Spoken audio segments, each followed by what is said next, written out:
Hello बच्चों, कैसे हैं आप? आपका बहुत बहुत स्वागत है पुनः आज भी। कल हम लोग जो है प्रेजेंट इंडेफिनिट टेंस और उसका उदाहरण देख रहे थे। माइक मैं हाथ में इसलिए लेके बोल रहा हूँ कि आवाज़ बहुत स्लो आप लोगों तक पहुँच रही थी, और इसलिए यहाँ लगाने से जो है आवाज़ें सही नहीं आ रही थी, तो मैंने सोचा यहाँ लगा के देखते हैं आज की वीडियो कैसे बनती है। नियम चूँकि प्रेजेंट इंडेफिनिट टेंस का हमने सब सीख लिया है। प्रेजेंट इंडेफिनिट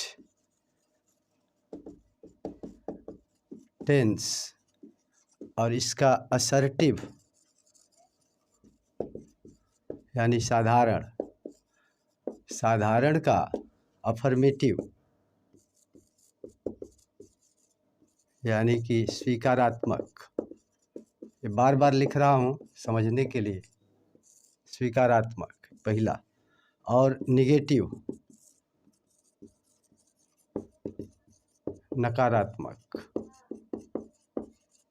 ये इसके दोनों रूल हमने लिखे, और जितना ये ऑब्जेक्ट था, डायरेक्ट ऑब्जेक्ट, इनडायरेक्ट ऑब्जेक्ट और ट्रांजिटिव इंट्रांजिटिव, जितना हमने वो उधर पढ़ा ग्रामर में, उसका उदाहरण एक एक करके हम देखते हैं। कल एक एक ऑब्जेक्ट का उदाहरण हम लोग देख रहे थे। जैसे कल का उदाहरण था, रमेश पतंग उड़ाता है, रमेश फ्लाइज अ काइट। ये काइट उसमें एक जो है ऑब्जेक्ट। इस तरह से और भी हम उदाहरण देखते हैं, और जितना पॉजेसिव केस में है, प्रोनाउन है, सबका एक एक करके उदाहरण देते हैं। पहले ही का उदाहरण देते हैं। ही से पहले था आई माने मैं। इसको सब्जेक्ट मान के हमने कर्ता बनाया था। एग्जाम्पल यहाँ लिखा, मैं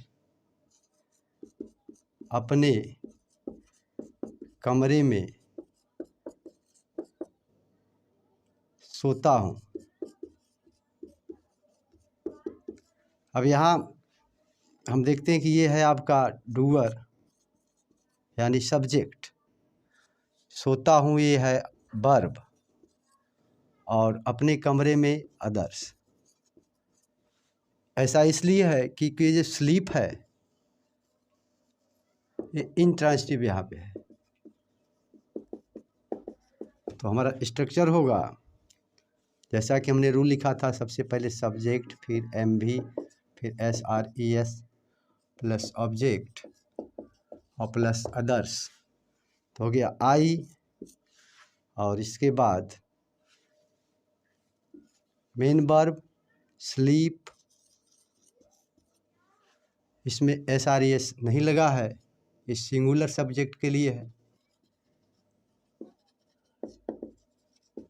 और यहाँ पे जो सब्जेक्ट है आपका, इसका नंबर प्लूरल है। प्रेजेंट टेंस पास्ट टेंस को छोड़ के सभी टेंसों में आई का नंबर प्लूरल हो जाता है।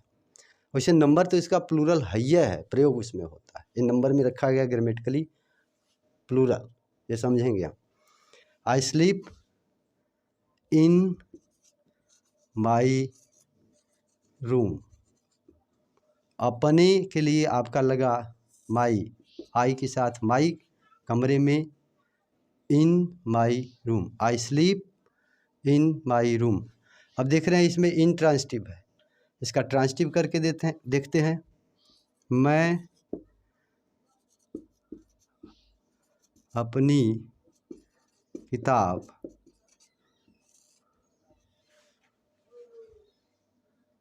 सोहन को देता हूँ। अभी हम लोग स्ट्रक्चर देख रहे हैं, इसके बाद और भी इसके बारे में बात करेंगे। मैं अपनी किताब सोहन को देता हूँ। अब नियम ये है, इसी नियम पे बनाना है हमको, क्योंकि दिख रहा है कि इसमें मैं देने का काम कर रहा है। आई सब्जेक्ट है आपका डूअर, और देना जो है ये वर्ब है। किसको देता है? सोहन को देता है। सोहन ऑब्जेक्ट है। अपनी किताब, देख रहे हैं पॉजेसिव केस में अपनी किताब लिखा है, और सोहन को देता है ऑब्जेक्ट है, अदर्स हो जाएगा आपका। हो गया। इसका बनाएंगे स्ट्रक्चर। पहले लिखेंगे आई सब्जेक्ट, उसके बाद क्रिया, देता है give, I give my book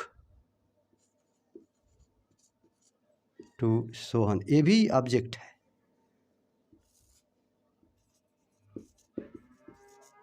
I to Sohan, I give my book to Sohan. अब देख रहे हैं I give my book to Sohan. अब यहाँ पे ये ऑब्जेक्ट जो है my book, a direct object पहले लगा है, इनडायरेक्ट ऑब्जेक्ट बाद में लगा, इनडायरेक्ट ऑब्जेक्ट और ये डायरेक्ट ऑब्जेक्ट। एक वाक्य में दो दो ऑब्जेक्ट आ सकते हैं। पैसिव संरचना में दोनों ऑब्जेक्ट से पैसिव बनाई जा सकती है। I give my book to Sohan. अब इसको अगर हम इस ऑब्जेक्ट को पहले करें तो लिख सकते हैं I give Sohan my book, तब टू हट जाएगा। I give Sohan my book, बिना किसी टू के तब ऐसे लग जाता है। नोट कर लीजिए उदाहरण, फिर आगे उदाहरण देखते हैं।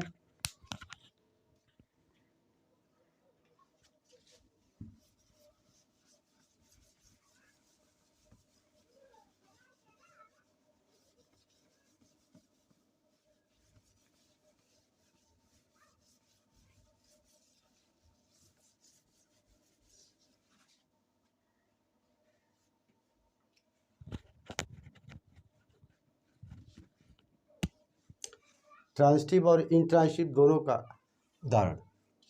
अभी आई का हुआ, फिर वी का देखते हैं। हम लोग, वी का प्रोनाउन वी, हम लोग अपना गृह कार्य पूरा करते हैं। हम लोग अपना गृह कार्य पूरा करते हैं। क्या पूरा करते हैं? गृह कार्य पूरा करते हैं, इसलिए ये आपका हो गया डूअर, ये आपका हो गया डूअर।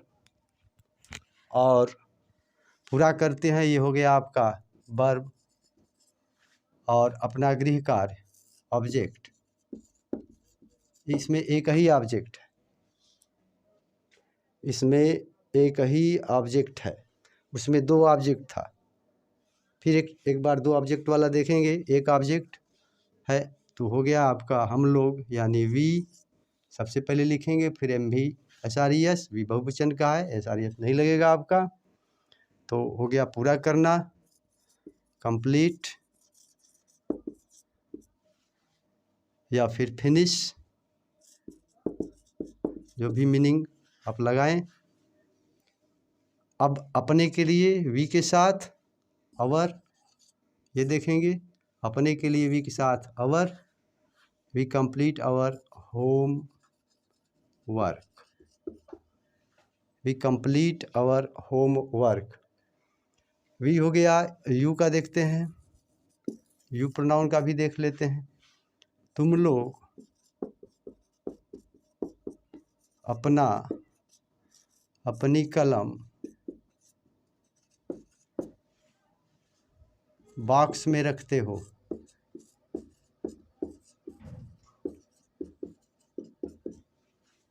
तुम लोग अपनी कलम बॉक्स में रखते हो।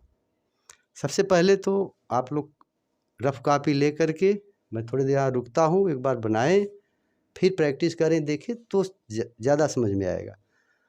ये बढ़िया तरीका सीखने का है, देख लेने से सीखना नहीं होता है। अगर आप खेलेंगे तब आपको खेलने आएगा। मैं तैरूँगा और आप घाट पे बैठ के देखेंगे, बैंक पे, नदी के किनारे पे, आपको तैरने आएगा? असंभव है। इसलिए सीखने के लिए प्रैक्टिस करना है और ख़ुद को प्रैक्टिस करना है। बिना प्रैक्टिस के तो कुछ असंभव है, अभी परफेक्ट प्रैक्टिस हो। इसलिए कलम कापी ले करके तब बैठिए और उदाहरण एक बार आप बनाइए। तुम लोग अपनी किताब कलम बॉक्स में रखते हो।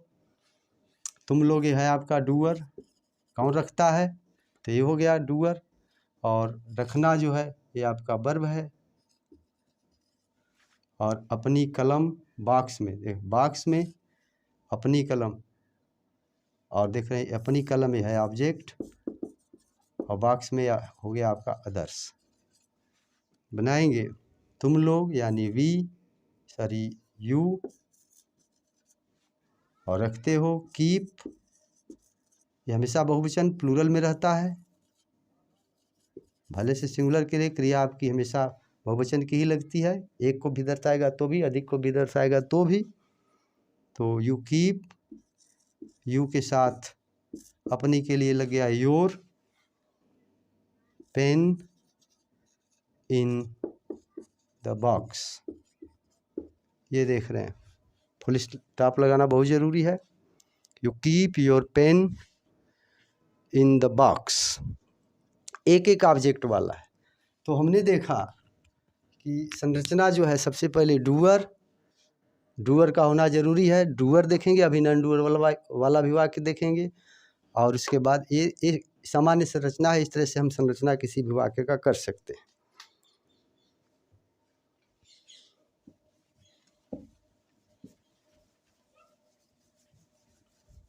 यू का देखें, और अभी दे का भी वाक्य देख लेते हैं। दे, वे लोग अपने छत पर पतंग उड़ाते हैं। तो हो गया ये आपका डूअर, और उड़ाना हो गया आपका वर्ब, पतंग हो गया ऑब्जेक्ट अपने छत पर। अदर्स हो गया, तो दे उड़ाते हैं फ्लाई, और पतंग यानी दे फ्लाई काइट अपने छत पर। दे है तो ऑन देयर रूफ, पर ऑन किसी फर्श पे ऑन, अपने, और देर के लिए अपने, अपने के लिए देयर। नेक्स्ट ही का भी देख लेते हैं। वह अपनी किताब अलमारी में रखता है। तो हो गया he keeps, he keeps his book in, अपनी के लिए देखिए his in the अलमीरा या क्लोसेट।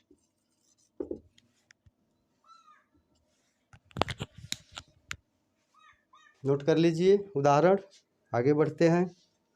यानी कहने का मतलब ये जितना है सिंपल संरचना है, ये डूअर होगा, उसके बाद अपना अपनी के लिए सी के साथ भी देख लेते हैं एक उदाहरण, भी इसी समय देख लेते हैं सी का भी।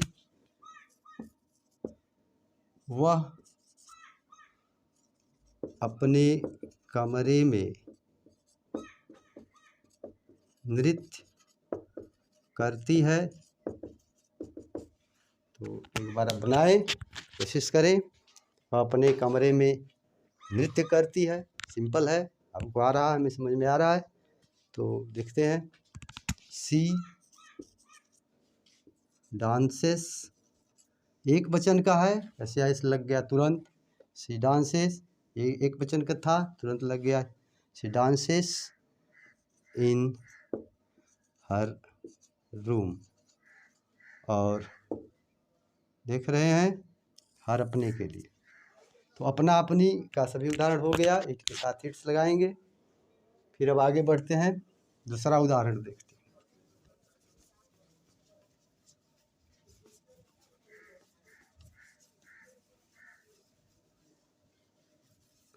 नेगेटिव संरचना में भी हम एक दो उदाहरण देख लेते हैं। वे लोग अपना गृह कार्य पूरा नहीं करते हैं। तो यहाँ अब लग जाएगा कर्ता के बाद डू नॉट या फिर डज नॉट, ये तो हो गया दे डू नॉट अब कंप्लीट ये क्रिया, दे डू नॉट कंप्लीट, फिर अपना है देयर होमवर्क। इस तरह से निगेटिव संरचना, अफर्मेटिव आपने देखा, निगेटिव देखा और डूअर वाले वाक्यों को देखा आपने। अब थोड़ा नॉन डूअर वाले वाक्यों को देख लेते हैं।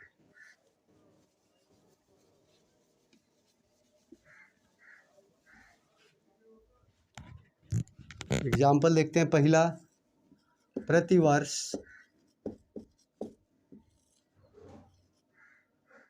छात्रों को 15 अगस्त पर मिठाइयाँ वितरित की जाती है।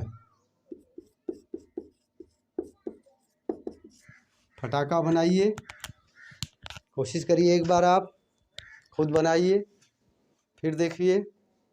आपका बनाना हमने कहा कि प्रैक्टिस करना बहुत ज़रूरी है। एक बार थोड़ा सा प्रैक्टिस करें, देखें, एक बार ध्यान से देखें। और नियम आपको लिखा गया है। सबसे पहले कर्ता, सहायक क्रिया अगर नकारात्मक है तो डू नॉट डज नॉट लग जाता है और ये हट जाता है। तो पीछे आपका रूल लिखाया गया है, सभी रूल लिखा करके ही फॉर्मेशन किया जा रहा है, इसलिए प्रैक्टिस तो आपको करनी चाहिए। हम तो बहुत ज़्यादा प्रैक्टिस कर दिए और अभी आगे इसके प्रयोग हैं, कहाँ कहाँ किए जाते हैं प्रेजेंट इंडेफिनिट के प्रयोग, और है का इसके बारे में तो अभी बताया नहीं। और यहीं पे देख लेते हैं एक बार कि प्रेजेंट इंडेफिनिट टेंस, इसमें जो कर्ता जो है यानी डूअर है, एट टाइम काम तो करता नहीं है, करता है, इंडेफिनिट है करता, और ये रिपीटिशन भी दर्शाता है या यूनिवर्सल फैक्ट वगैरह, ट्रुथ वगैरह। अब जैसे क्या वो लकड़ी काटने जाया करता था, तो उसके लिए सेंटेंस है करता था, तो पास्ट टेंस का दूसरे तरह से है। वह जाया करता है, वह स्कूल जाया करता है, सूरज पूरब में उगा करता है, चिड़िया उड़ा करती हैं। यानी ऐसे कहा जाए, चाहे चिड़िया उड़ती हैं, सूरज उगता है, पूरब में उगता है। मतलब ये जो इसका संरचना है, रिपीटिशन प्रायः बार बार दर्शाता है, बार बार ऐसा दर्शाता है।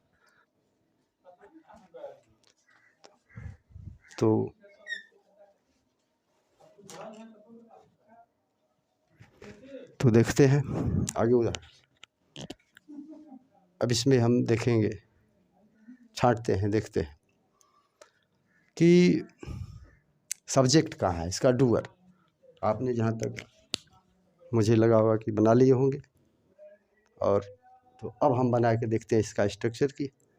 आप जो प्रेजेंट इंडेफिनिट टेंस पहचान देख रहे हैं, ता है, ती है, प्रेजेंट इंडेफिनिट पहचान से स्पष्ट है कि प्रेजेंट इंडेफिनिट।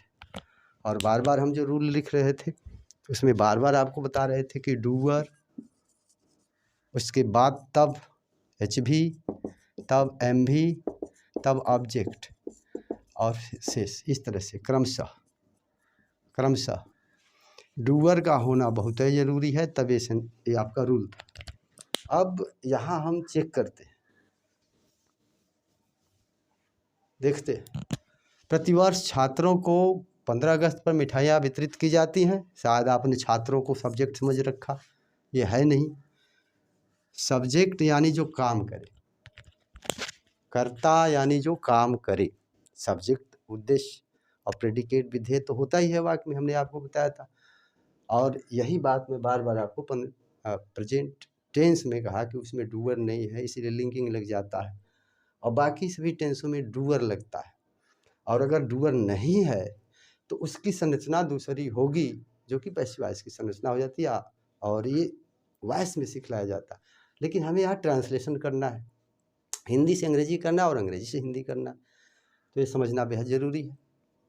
तो देखते हैं, यहाँ पे आप देख रहे हैं छात्रों, प्रतिवर्ष छात्रों को 15 अगस्त पर, छात्रों को ये ऑब्जेक्ट है, मिठाइयाँ ये ऑब्जेक्ट है, दो ऑब्जेक्ट हैं। क्या वितरित की जाती हैं? मिठाइयाँ वितरित की जाती हैं। किसको वितरित की जाती हैं? छात्रों को वितरित की जाती हैं। यानी क्या, किसको, इत्यादि लगाने से हमारा ऑब्जेक्ट निकलता है, और ये है 15 अगस्त पर शेष हो गया आपका आदर्श। सब्जेक्ट का इसमें पता नहीं है। और जो रूल है हमारा, ये अफर्मेटिव सेंटेंस देख रहे हैं, तो अफर्मेटिव का रूल है, जो अफर्मेटिव का रूल है, सब्जेक्ट यानी डूअर, हम बार बार सब्जेक्ट लिख रहे हैं, सब्जेक्ट और प्रेडिकेट तो होगा ही होगा, सब्जेक्ट डूअर, उसके बाद आपका होगा MVSRES, उसके बाद होगा ऑब्जेक्ट, और उसके बाद होगा अदर्स। बार बार हम रूल ये लिख रहे हैं क्योंकि सेंटेंस संरचना इसी पे आपको बनाना है, सबको बनाना है। तो देखते हैं, ये लिखना है हमको, इधर से छोड़ा जा सकता है, इधर से छोड़ा जा नहीं सकता, इधर से तो लिखना है, यहाँ तक ये फिक्स है कि यहाँ तक वाक्य रहेगा, ये इंट्रांसिटिव हो जाएगी। ऑब्जेक्ट दिया तो ट्रांसिटिव, यहाँ तक है तो ये जो वर्ब होगी ये वाली इंट्रांसिटिव होगी, और ये दिया तो अब ये हो जाएगी ट्रांसिटिव। तो ये यही चीज़ ध्यान देना है कि ट्रांसिटिव कब है, और इंट्रांसिटिव तक वाक्य रोक सकते हैं। यहाँ अदर्स नहीं चलेगा, ऑब्जेक्ट नहीं है तो भी चलेगा, लेकिन ऑब्जेक्ट वाला वाक्य दिया गया, यहाँ तक कि दो ऑब्जेक्ट हैं, तो दो ऑब्जेक्ट से बनाया गया था एक वाक्य, फिर यहाँ पे दोनों ऑब्जेक्ट का हम बनाएंगे। यहाँ भी देख रहे हैं दो ऑब्जेक्ट हैं। ये वाला रूल जब लिखेंगे हम, इसमें अगर छात्रों को पहले लिख दिया स्टूडेंट्स, तो हमारा वाक्य गड़बड़ हो जाएगा, स्टूडेंट्स वगैरह वगैरह तमाम नहीं, पता नहीं क्या क्या लिखा जाएगा। तो इसके लिए जब हमारा डूअर नहीं है वाक्य में, डूअर ना होने पर, डूअर नहीं होने पर, if there is no doer in the sentence, doer नहीं होने पर, यदि सेंटेंस में डूअर नहीं है, then we have to use passive voice, तब हमें पैसिव वॉइस का प्रयोग करना पड़ता है। ये एक्टिव वॉइस है, मूलतः ये रूल देखते हैं तो ये एक्टिव वॉइस का रूल है, और एक्टिव वॉइस में डूअर अवश्य है। जब एक्टिव वॉइस का वाक्य है तो बिना डूअर का हो नहीं सकता है। अब डूअर इंडिफिनिट काम कर रहा है या कंटिन्यूस काम कर रहा है, परफेक्ट काम कर रहा है, परफेक्ट कंटिन्यूस काम कर रहा है।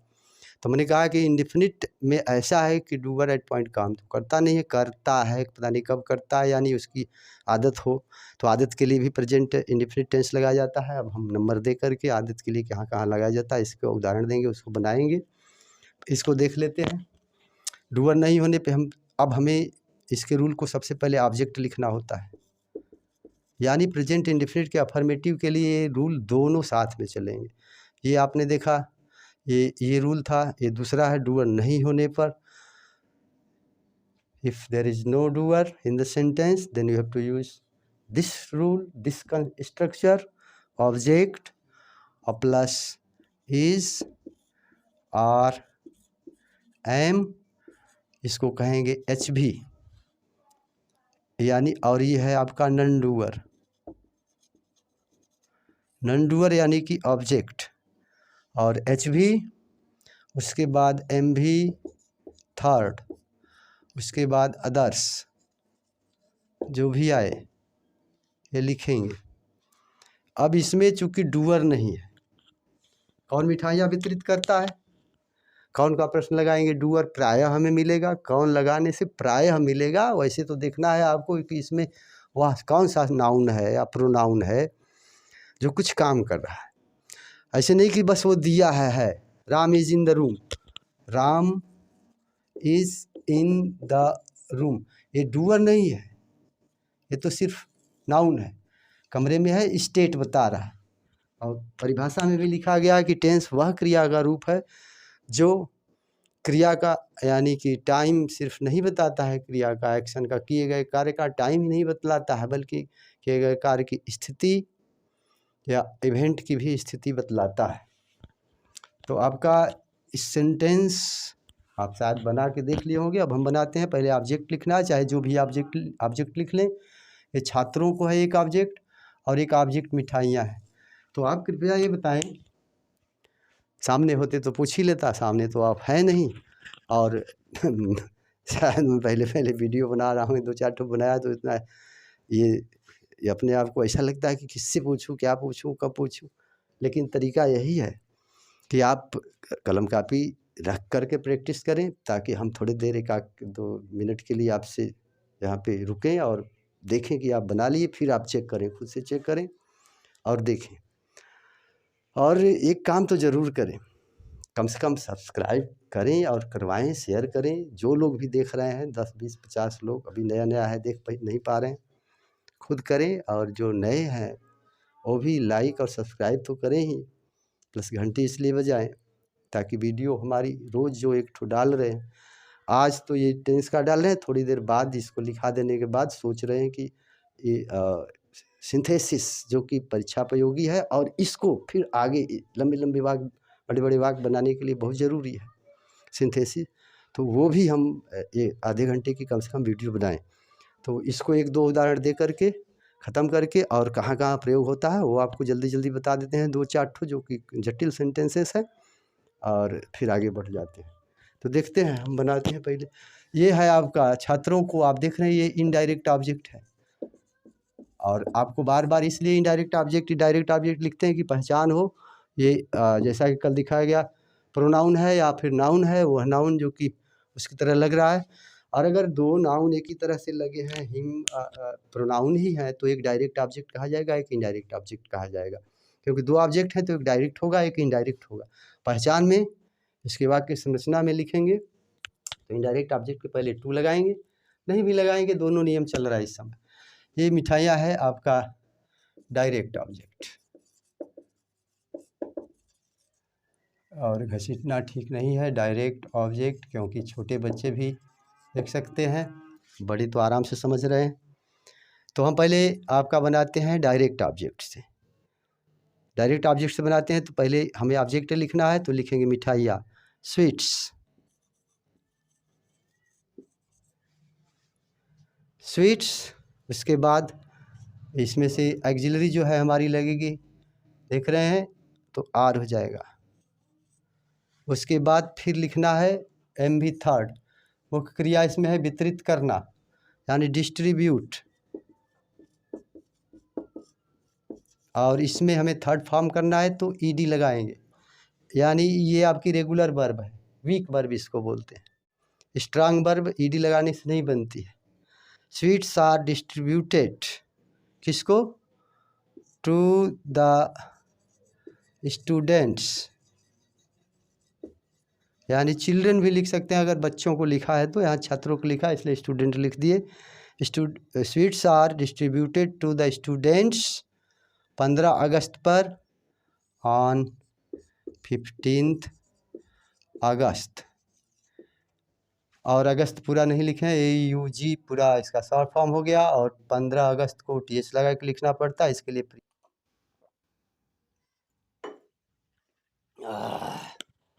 तो देखते हैं कि ये इनडायरेक्ट ऑब्जेक्ट जो है, डायरेक्ट ऑब्जेक्ट स्वीट्स, ये डायरेक्ट ऑब्जेक्ट है। डायरेक्ट ऑब्जेक्ट, डायरेक्ट ऑब्जेक्ट से भी इस प्रेजेंट इंडेफिनिट टेंस, जो कि बिना डूअर का सेंटेंस है, पैसिव वॉइस के नियमानुसार बनाया गया है। यानी बिना डूअर में, अगर डूअर नहीं भी दिया है तो पैसिव वॉइस से संरचना किया जा सकता है। अब हम देखते हैं जो है दूसरा इसका जो ऑब्जेक्ट है इस सेंटेंस का, छात्रों को इनडायरेक्ट ऑब्जेक्ट इससे बनाते हैं। तो इनडायरेक्ट ऑब्जेक्ट से देखते हैं, छात्रों को स्टूडेंट्स,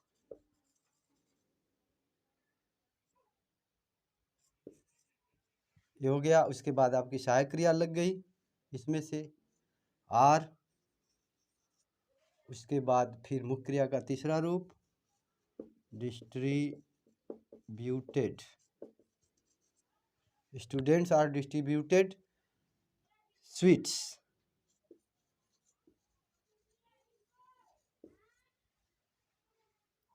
कहाँ? 15 अगस्त पर, ऑन, प्रतिवर्ष। यहाँ पे sweets are distributed to the students on 15 August every year.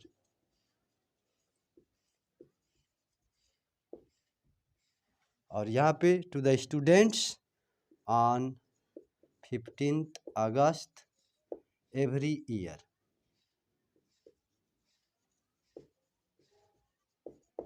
ये हुआ।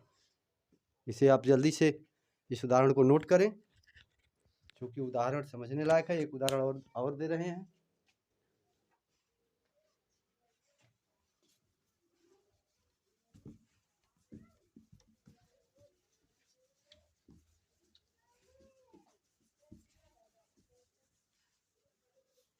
एक उदाहरण और देखते हैं। आजकल चीनी, बढ़िया से लिखते हैं, आदत है थोड़ा झटका करने का। चीनी 42 रुपये प्रति किलो बिकती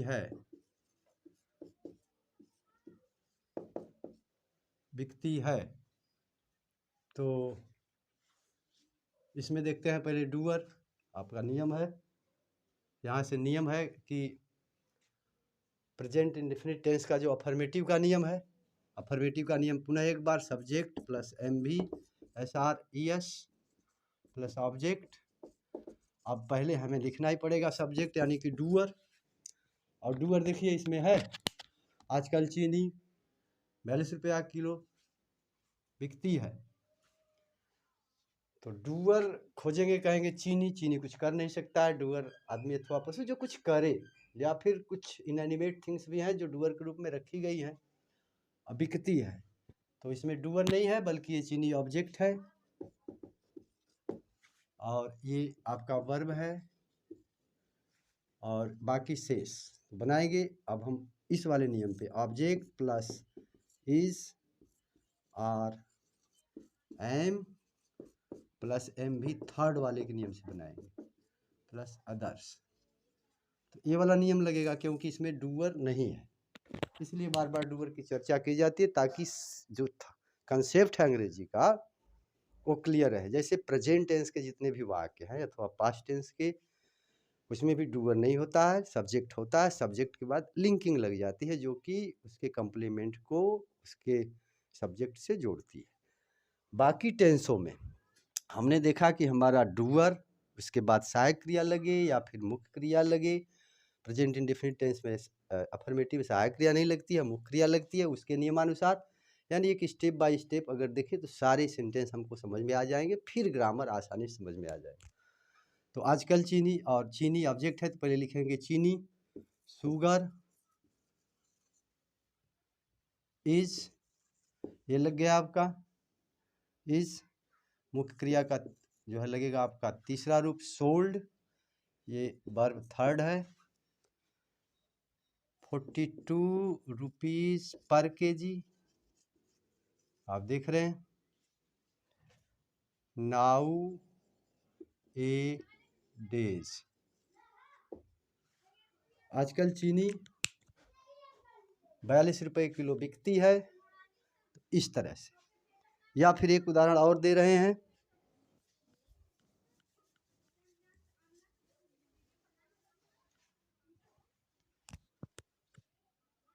मुझे प्रतिवर्ष एक नया कपड़ा खरीदा जाता है। ये भी देख रहे हैं प्रेजेंट इंडेफिनिट, प्रेजेंट इंडेफिनिट। अब इसमें आपको डूअर, सबसे पहले नियम है subject MV object indefinite tense का, अफर्मेटिव का। तो डूअर देखेंगे है कि नहीं। मुझे प्रतिवर्ष एक नया कपड़ा दिया जाता है, शायद आप ये समझ रहे हो कि मुझे सब्जेक्ट है, तमाम लड़के जो है मुझे ही बताए देते हैं।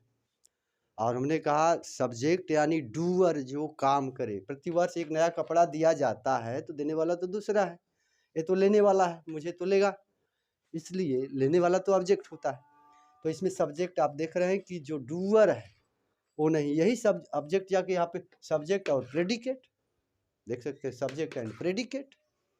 तो सब्जेक्ट जो उद्देश्य है पहले लिखा जाता, ये ऑब्जेक्ट था, यहाँ पे सब्जेक्ट की जगह पे लिखा गया ऑब्जेक्ट जो कि नॉन डूअर है, इसीलिए लिखा गया, इसलिए ये संरचना बदल जाती। वैसे देखेंगे इसमें भी, तो ये देख रहे हैं ऑब्जेक्ट है और एक नया कपड़ा, ये भी ऑब्जेक्ट है। दो ऑब्जेक्ट हैं, ये है आपकी वर्ब और शेष बनाएंगे। क्योंकि सब्जेक्ट नहीं है इसलिए ऑब्जेक्ट वाले नियम से बनाते हैं। पहले ऑब्जेक्ट लिखेंगे, चाहे ये वाला लिखो चाहे ये वाला, पहले इससे बनाते हैं। और ये बताओ ये कौन सा ऑब्जेक्ट है और ये कौन सा ऑब्जेक्ट, जल्दी से आप सोचो। और हम आपके सामने होते तो आपसे खड़ा करा के पूछते, लेकिन आप तो हैं नहीं सामने। और चूँकि ऐसे पढ़ना तो एक बार कोशिश करिए। तो ये बताइए, देखिए ये है आपका डायरेक्ट ऑब्जेक्ट और ये है मुझे प्रोनाउन है, चूँकि देख रहे हैं ये है आपका इनडायरेक्ट ऑब्जेक्ट। अब हम दोनों से बनाएंगे, पहले इससे बनाते हैं डायरेक्ट ऑब्जेक्ट से। डायरेक्ट ऑब्जेक्ट से बनाते हैं तो क्या होगा, पहले ये लिखेंगे डायरेक्ट ऑब्जेक्ट में नया कपड़ा, एक नया कपड़ा तो हो जाएगा a new cloth,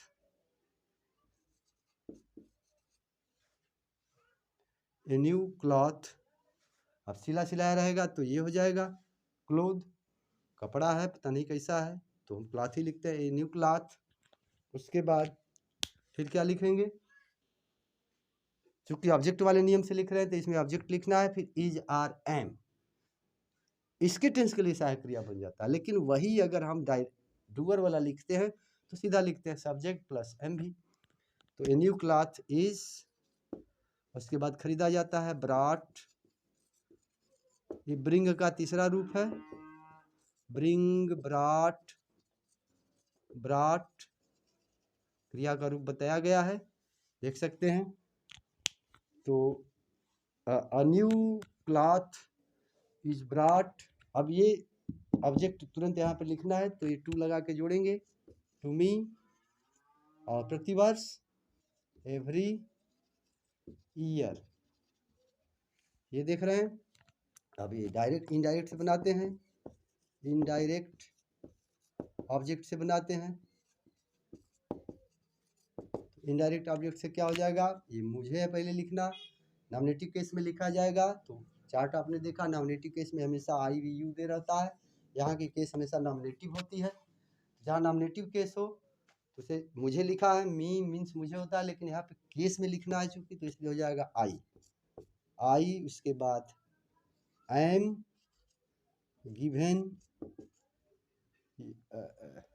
sorry given नहीं, आई एम मुख्य क्रिया लिखना है, brought new cloth, I am brought a new cloth every year. ये दोनों संरचना आपकी बन जाती है। तो बोलचाल में भी आराम रहेगा, आप इससे भी बात कर सकते हैं, इससे भी बात कर सकते हैं। बोलचाल में दोनों वॉइस आप लगा सकते हैं। भरसक कोशिश करते हैं एक्टिव वॉइस लगाने का, ताकि सरल रहता है।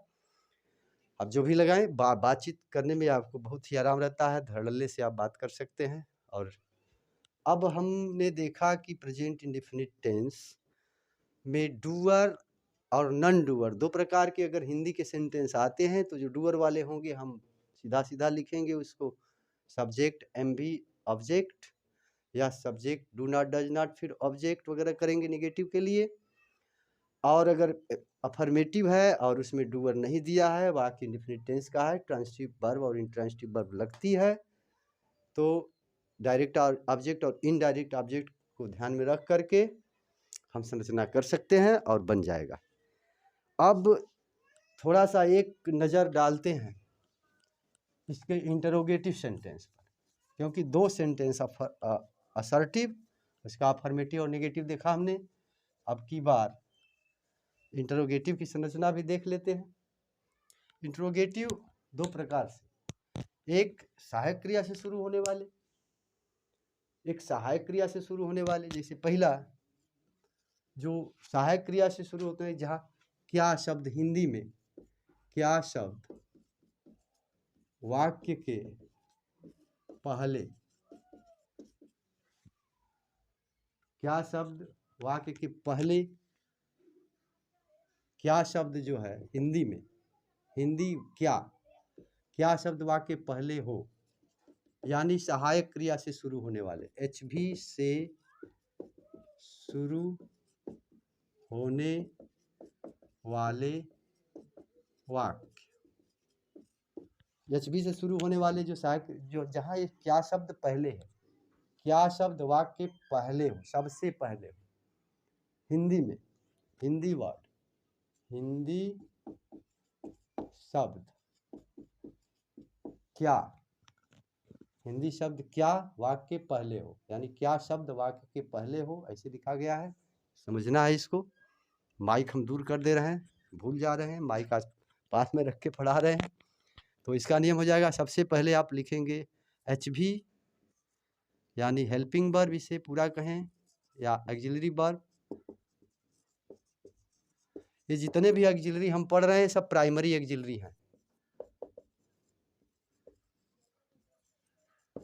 ये हम प्राइमरी एक्जिलरी पढ़ रहे हैं। फिर मॉडल एक्जिलरी अलग होंगी, प्राइमरी सभी टेंसों में जो लगती हैं एक्जिलरी, प्रेजेंट इंडेफिनिट से लेकर के फ्यूचर परफेक्ट कंटिन्यूअस तक सब प्राइमरी एक्जिलरी है।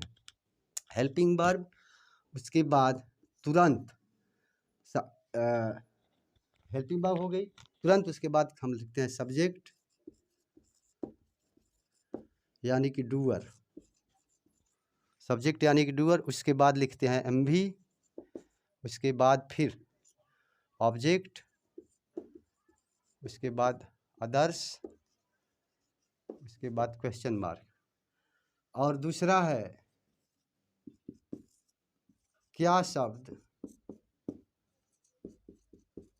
जब वाक्य के बीच में हो तो हम लिखेंगे WH वर्ड, यानी WH वर्ड का मतलब जितने WH वर्ड हैं, when, how, where, what, when, यानी प्रश्नवाचक शब्द इसे कह सकते हैं। प्रश्नवाचक यानी प्रश्नवाचक शब्द, क्वेश्चन मार्क लिख रहे हैं शब्द, ये प्रश्नवाचक शब्द है, इसका चिन्ह बना दे रहे हैं हिंदी के लिए। WH वर्ड, उसके बाद फिर तुरंत सहायक क्रिया हेल्पिंग यानी HV, उसके बाद MV बेस फॉर्म, उसके बाद फिर यहाँ पे ऑब्जेक्ट हो भी सकता है, ऑब्जेक्ट नहीं भी हो सकता है, दोनों स्थिति में प्रश्नवाचक शब्द को देख करके। उसके बाद फिर अदर्स, क्वेश्चन मार्क। अब इसको बोलते हैं, इसको SR no answer type question,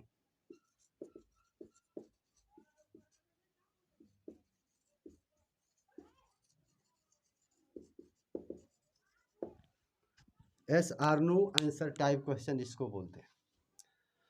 अब जब क्या शब्द पहले होगा तो ये वाला रूल लगाएंगे, और जब क्या शब्द बीच में होगा तो ये वाला रूल लगाएंगे। उदाहरण देखते हैं, HB से शुरू होने वाले वाक्य, तो यहीं पे हम इसका उदाहरण देखते हैं एक ठो, यहीं पे सबसे पहले क्या रमेश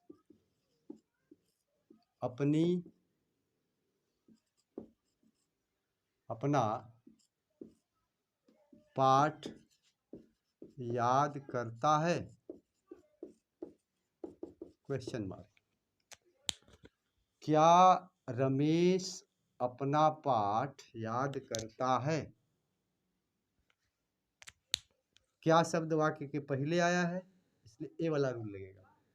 तो इसकी सहायक क्रिया है डू डज, जैसा कि आप जानते हैं कि इसकी सहायक क्रिया है डू और डज। यहाँ नहीं लिख रहे हैं, यहाँ लिखते हैं डू डज, एक्सिलरी है इस टेंस की, आपको पता है। तो हम यहाँ पे लिखेंगे रमेश के लिए हो जाएगा डज, एक वचनकर्ता के लिए डज। उसके बाद तुरंत देख रहे हैं रमेश है, यानी नियम में जो है इसका जो नियम है हेल्पिंग वर्ब पहले लिख दिया गया, फिर सब्जेक्ट यानी रमेश, रमेश, और ठीक इसके बाद MV लर्न, याद करने के लिए लर्न, उसके बाद अपना हिज लेसन, क्वेश्चन मार्क। अगर इसके लिए देखें, रमेश प्रतिदिन क्या याद करता है?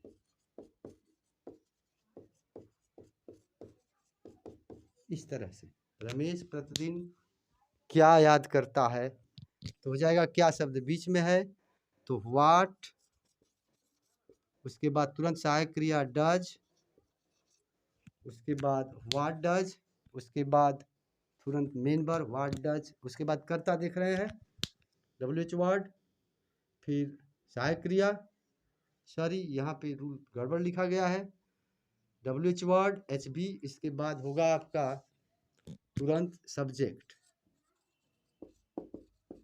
उसके बाद तब MV होगा आपका, MV होगा बेस फार, और उसके बाद फिर तब आपका होगा ऑब्जेक्ट, आ भी सकता है नहीं भी आ सकता है, उसके बाद फिर अदर्स। ये अब इस नियम पे WH वर्ड के बाद सहायक क्रिया आती है, फिर सब्जेक्ट आता है, फिर तब मुख्य क्रिया आती है। यहाँ प्रश्नवाचक शब्द यानी सहायक क्रिया के बाद तुरंत कर्ता आता है। तो what does Ramesh, what does Ramesh learn, LEALEARN daily, question mark. इस तरह से आपने इंटरोगेटिव भी देखा, और सेम वैसे ही बनाना है, बस नियम एक ही लगाना है, और जहाँ डूअर नहीं होगा तो सेम वही नियम लगेगा, प्रश्नवाची के लिए भी वही लगेगा। अभी एक बार हम देख लेते हैं, इसे याद आप नोट कर लें।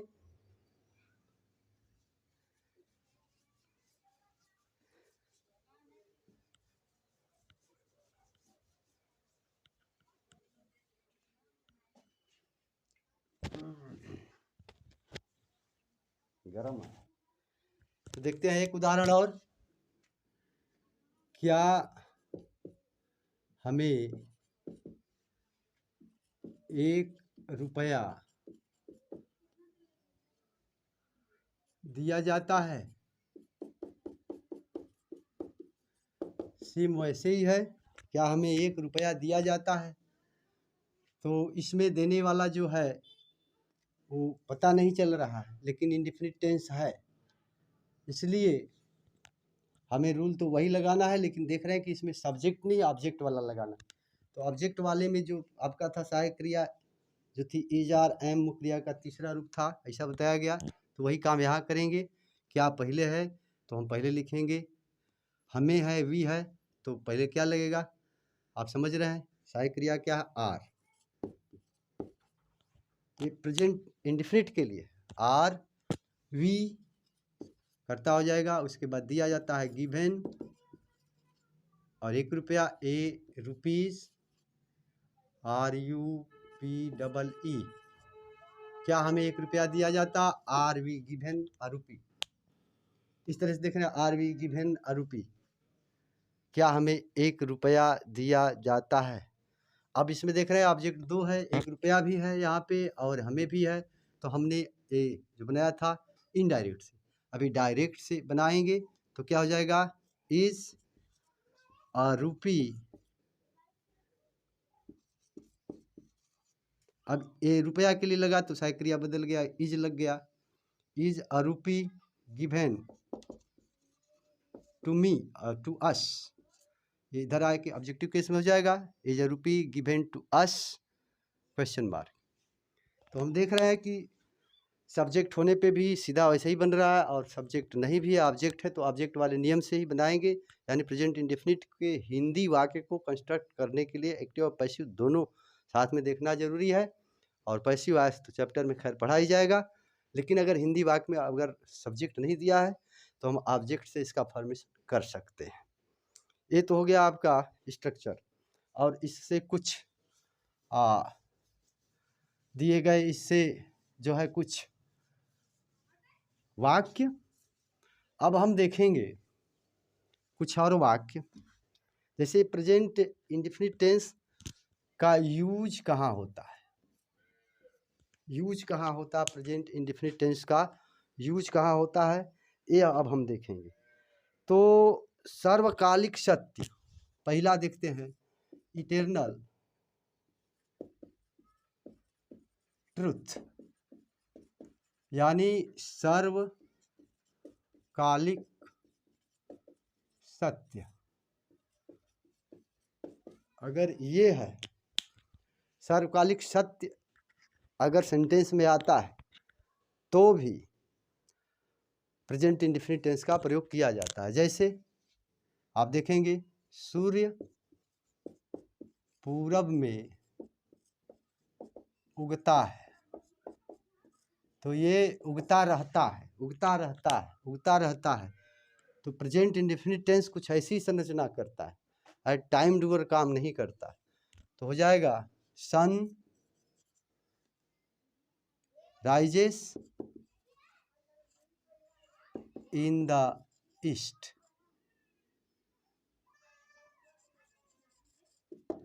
सन राइजेस इन द ईस्ट, इस तरह से सूर्य पूरब में उगता है। या फिर दूसरा उदाहरण दे, पक्षी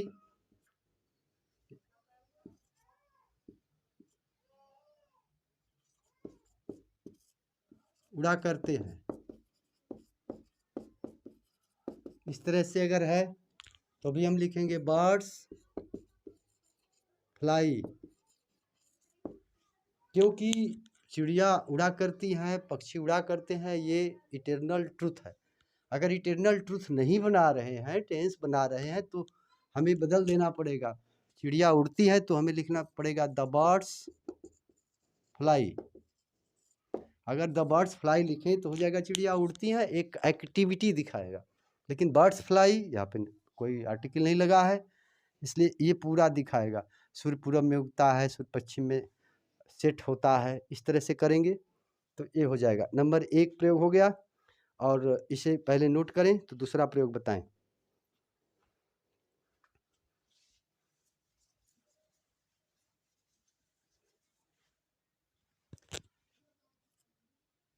प्रतिदिन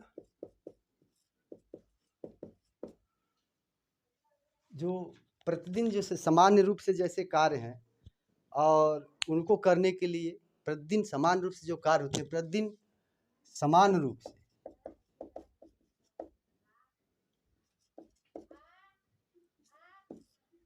कार्यों को पूरा करने के लिए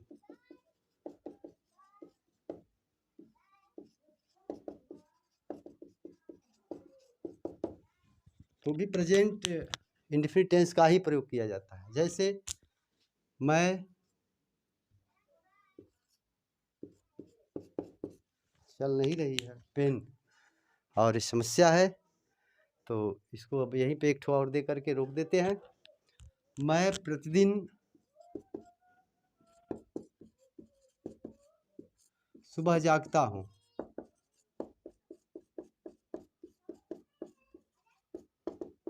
तो हो जाएगा आई, वही नियम आई, और इसके बाद तुरंत मुख्य क्रिया जागता हूँ, get up early in the morning.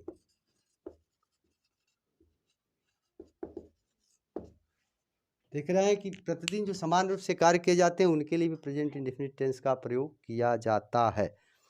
और तीसरा अगर देखें तो प्रेजेंट इंडेफिनिट टेंस का प्रयोग नियर फ्यूचर प्लान किया गया उसके लिए भी किया जाता है। जैसे इंडेफिनिट का इसका प्रयोग जो नियर फ्यूचर प्लान है उसके लिए भी इसका प्रयोग किया जाता है, प्रयोग किया जाता है। तो नियर फ्यूचर में कोई प्लान किया गया है तो उसमें प्रेजेंट इंडेफिनिट टेंस का ही प्रयोग किया जाता है। जैसे देखेंगे कि हमारे प्रिंसिपल साहब अगले सप्ताह रिटायर होंगे, तो हमारे प्रिंसिपल यानी प्रधानाचार्य अगले सप्ताह रिटायर होंगे, अवकाश मुक्त होंगे। रिटायर होंगे हिंदी ही लिख दे रहे हैं क्योंकि चल नहीं रहा है, और इसलिए यहीं पे रोकेंगे। तो ये होंगे लिखा है, लेकिन अगले सप्ताह रिटायर होंगे देख रहे हैं, नियर फ्यूचर प्लान है, तो होंगे होते हैं, लेकिन ये लिखा जाएगा आपका प्रेजेंट इंडेफिनिट टेंस में लिखा जाएगा। गागी गे देगा, हाँ, तो गागी गी भले दे, लेकिन उसका लिखा जाएगा रिटायर होंगे, प्लान बनाया गया है, और कोई आ रहा है या तो जा रहा है। नियर में अगर होता है तो हमें इंडेफिनिट टेंस का प्रयोग करना उचित रहता है। अगर इसका हम प्रयोग विल के साथ करें तो वो टाइम बताएगा फ्यूचर, और ये फ्यूचर टाइम बताता है ये भी, लेकिन प्लान के लिए इंडेफिनिट टेंस लगता है। तो हो जाएगा our principal retires RES next week,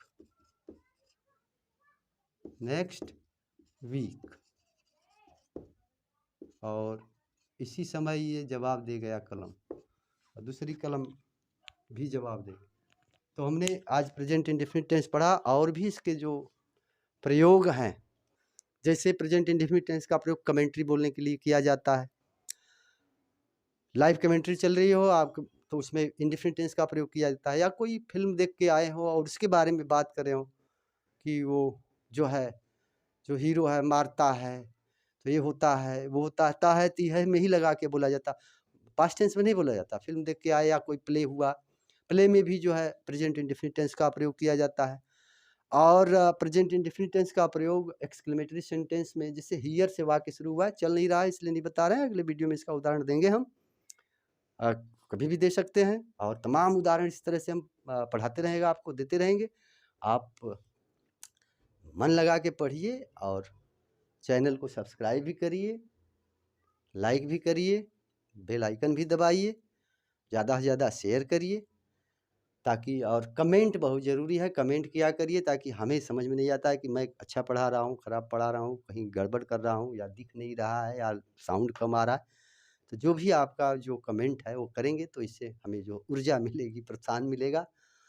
और आप सोच रहे हैं कि टेंस के साथ साथ जो सिंथेसिस भी पढ़ाएं, परीक्षा नज़दीक है और आप लोगों को इसकी ज़रूरत भी है। सिंथेसिस, सिंटैक्स करवाएंगे तो पूरा उसमें जो है पार्ट्स ऑफ स्पीच अच्छे से सिखाएंगे, ट्रांसफॉर्मेशन अच्छे से सिखाएंगे। एक बार आप चैनल सब्सक्राइब करिए, मन लगा के सिस्टम से पढ़िए, तो जितना ट्रांसलेशन है या फिर बोलने के लिए जो अंग्रेजी है, ये तो यही है। You can also speak English as everybody speak in fluency, तो आप भी बोल सकते हैं बिना किसी संकोच के, बिना किसी because English translation is an important skill.